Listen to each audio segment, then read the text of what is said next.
और मजे की बात देखिए, ये 4 बजे सुबह उठ के फाइल कर रहे हैं। पता नहीं क्या हुआ, 4 बजे सुबह कहा कि भैया मैं 2 वोटर को डिलीट कर दूंगा, और कितने 36 सेकंड में डिलीट करने फिर सो गए। कर्नाटका सीआईडी ने केस चालू किया कि वोटर कौन है, ये फोन किसके हैं, ये आईपी एड्रेस क्या है, ओटीपी कहां गया, इन चीजों के बारे में इन्वेस्टिगेशन शुरू होती है। तो हमारी डिमांड, ज्ञानेश कुमार जी, आप अपना काम कीजिए, आपने ओथ दिया है, आप हिंदुस्तान के चीफ इलेक्शन कमिश्नर हैं, आपसे कर्नाटक की सीआईडी सबूत मांगो। आप कर्नाटक की सीआईडी को ये सबूत 1 सप्ताह के अंदर दे दीजिए। देखिए, ये एच बॉम्ब तो नहीं है, एच बॉम्ब आ रहा है,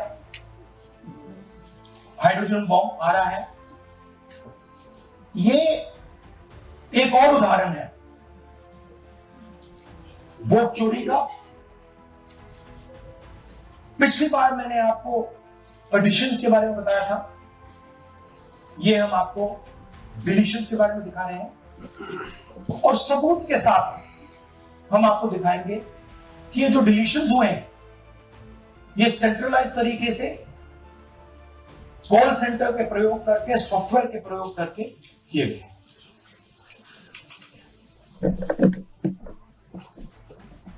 हमारे पास इस प्रेजेंटेशन में जो मैंने आपको भी दिखाया 100% सबूत है, प्रूफ है कि ज्ञानेश कुमार जी हिंदुस्तान के चीफ इलेक्शन कमिश्नर वोट चोरों की रक्षा करते हैं, और ये मैं आपको अभी दिखाने लगा।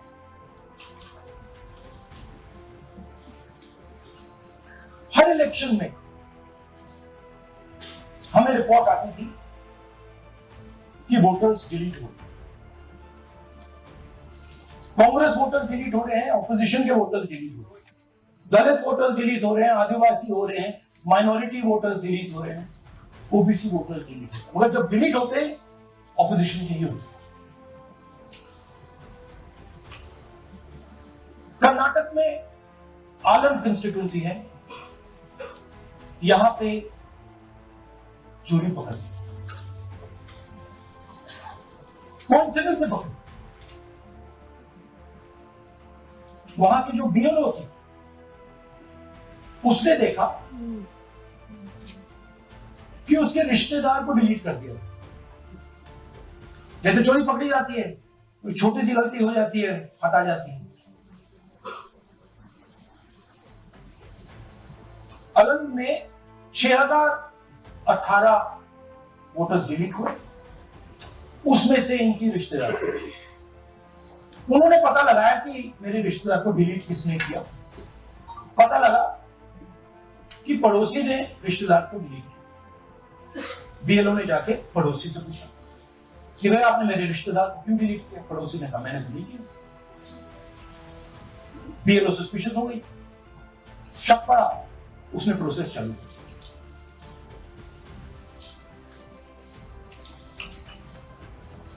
पता क्या लगा कि कोई ना कोई, किसी ने अलंग में वोटर डिलीशन सिस्टमैटिकली ऑर्गेनाइज तरीके से, सेंट्रलाइज तरीके से। हमें ये नहीं मालूम कि अलंग में कितने वोटर डिलीट हुए, क्योंकि इससे बहुत ज्यादा हो सकते हैं। 6000, तकरीबन 6000 पकड़े गए, उस पर इन्वेस्टिगेशन हो गया। क्या पता लगा कि फाइलिंग ऑटोमेटिकली ऑनलाइन हो रही है। मोबाइल नंबर्स कर्नाटक के नहीं यूज हो रहे, मोबाइल नंबर्स दूसरी स्टेट के यूज हो रहे। इनफैक्ट कर्नाटक के नंबर थे यूज, मतलब आप दिल्ली में बैठे डिलीट कर रहे हो, आपका नंबर तमिलनाडु का है। आप गुड़गांव में डिलीट कर रहे हो, आपका नंबर झारखंड का है। और जब हम चेक कर रहे हैं कि भैया आपका नंबर है, तो आपका नंबर है ही किसी और का नंबर, और टारगेट करके कांग्रेस वोटर्स को डिलीट किया। ये गोदाबाई जी है, इनके नाम पर 12 वोटर्स डिलीट किए गए। इनको मालूम ही नहीं, इनको पता ही नहीं कि इन्होंने 12 वोटर्स डिलीट किए। ये सारे के सारे जो नंबर्स हैं, ये कर्नाटक के नंबर्स नहीं, ये अलग अलग स्टेट के नंबर्स हैं। और इन नंबर्स को आप फोन करके देखिए, रिप्लाई नहीं आता है।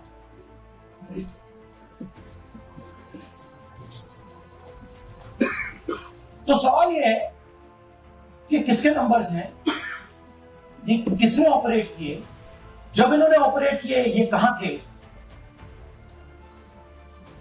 आईपी एड्रेस क्या था, ओटीपी कैसे जनरेट हुआ, कहां गया, ये सवाल है। ये दूसरा उदाहरण, सूर्यकांत जी जो अभी स्टेज पे आए थे, इन्होंने 12 वोटर्स को 14 मिनट में डिलीट कर दिया। आप फॉर्म भरने की कोशिश कीजिए, डिलीशन फॉर्म भरने की कोशिश कीजिए, देखिए। और जब हमने इनसे पूछा कि भैया आपने ये कैसे किया, वो कहते मैंने डिलीट किया, मैं तो जानता ही नहीं।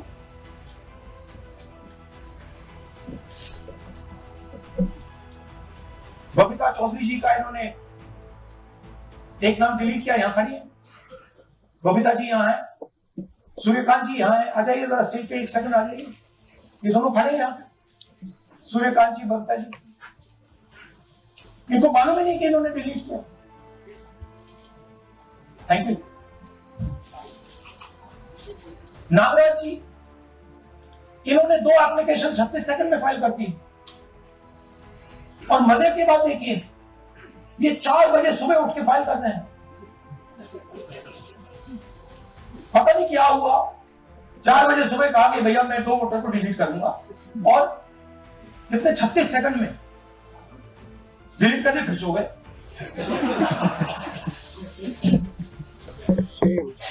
हमारी माइंड में पहले सवाल था कि क्या इलेक्शन कमीशन भी सो रहा है, मगर नहीं, सोया कोई नहीं, जगे हुए हैं, सिस्टमैटिकली मदद हो रही है।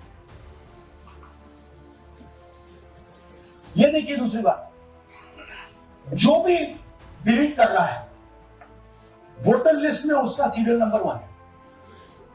मतलब जो भी वोटर लिस्ट में पहले नंबर पे आता है वही डिलीट कर रहा है। 5वें नंबर वाला, 7वें नंबर वाला, 10वें वाला कोई कर रहा। तो हो क्या है, सॉफ्टवेयर से ये काम किया जा रहा है। सॉफ्टवेयर प्रोग्राम कह रहा है पहला नाम निकालो और इसका प्रयोग करके डिलीट करो।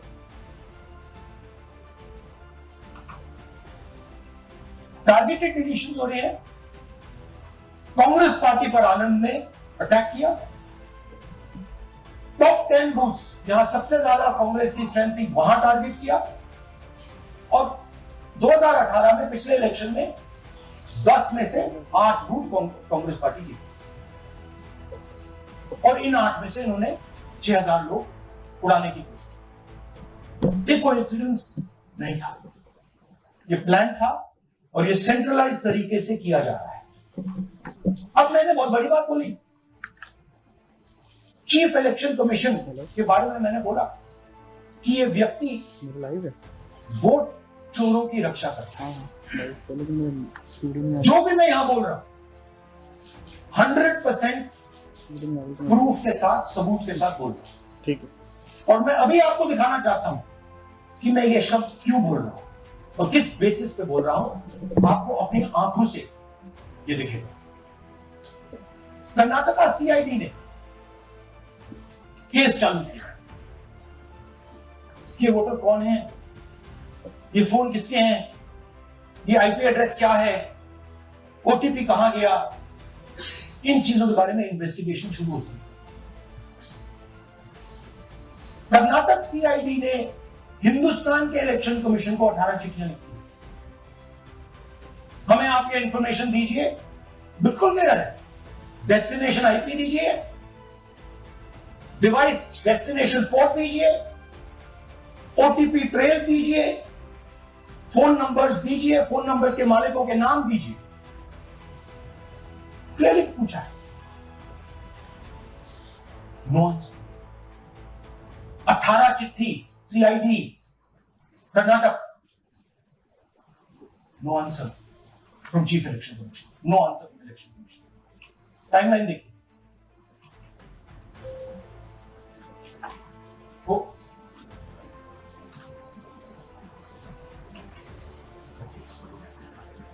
फरवरी 23 में इन्वेस्टिगेशन शुरू होती है।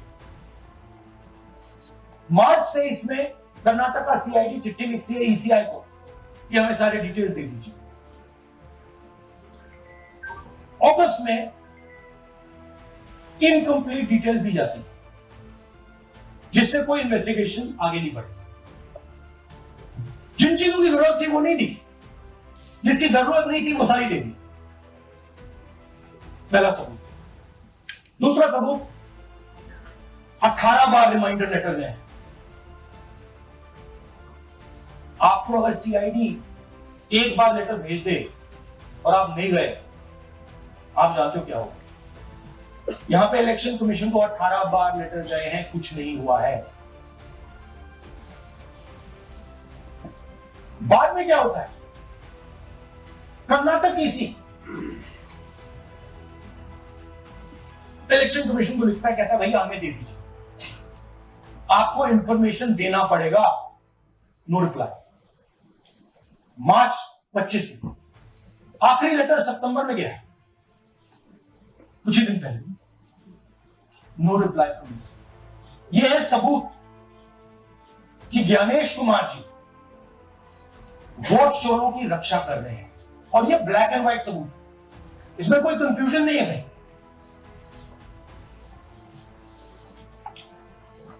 तो सवाल उठता है, ये है कौन जो सेंट्रलाइज तरीके से कॉल सेंटर के प्रयोग से, सॉफ्टवेयर से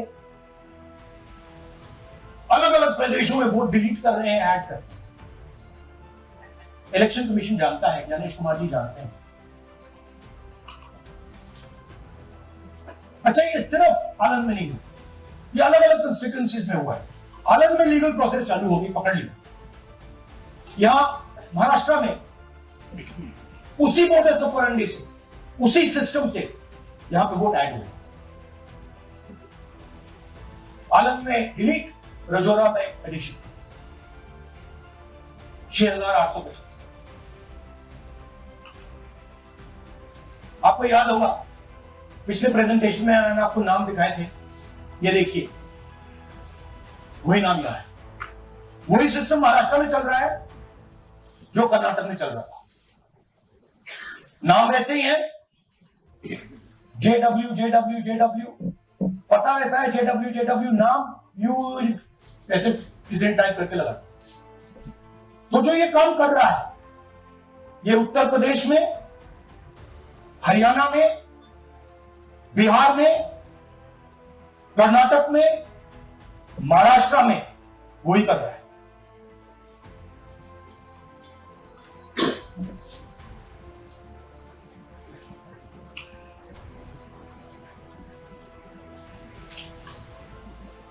तो हमारी डिमांड, ज्ञानेश कुमार जी, आप अपना काम कीजिए। आपने ओथ दिया है, आप हिंदुस्तान की चीफ इलेक्शन कमिश्नर हैं। आपसे कर्नाटक की सीआईडी सबूत मांगेगी। आप कर्नाटक की सीआईडी को यह सबूत एक सप्ताह के अंदर दे दीजिए, नहीं तो पूरा हिंदुस्तान के सारे युवा इस बात को एक्सेप्ट करेंगे कि आप हिंदुस्तान के कॉन्स्टिट्यूशन, हिंदुस्तान के संविधान की हत्या में शामिल हो, हिंदुस्तान की संविधान की रक्षा नहीं कर रहे हो, और वोट चोरों की आप मदद कर रहे हो। Thank you. और थोड़ी देर में हम आपको हाइड्रोजन बॉम्ब दिखाने जा रहे हैं। नहीं, आज नहीं, थोड़ी देर में उसकी प्रिपरेशन चल रही है। क्योंकि हम देखिए, मैंने टीम से कहा है कि अगर मैं स्टेज पे जा रहा हूं, ब्लैक एंड व्हाइट प्रूफ नहीं होगा, मैं नहीं जाऊंगा। अगर ब्लैक एंड व्हाइट प्रूफ होगा जो कोई मतलब उसको निगेट नहीं कर सकता, मैं जाऊंगा। मैं देश की कॉन्स्टिट्यूशन की रक्षा कर रहा हूं, संविधान की रक्षा कर रहा हूं, मैं लोकतंत्र की रक्षा कर रहा हूं और मैं सच्चाई आपके सामने रख रहा हूं।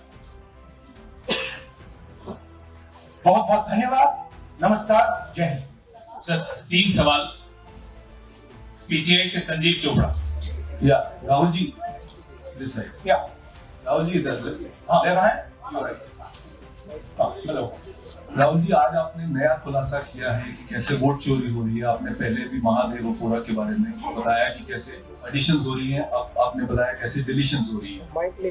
लेकिन देखने में ये आ रहा है कि इलेक्शन कमीशन इस पे कोई एक्शन नहीं ले रहा और आगे चल के वो तैयारी कर रहे हैं पूरे देश में SIR लाने की।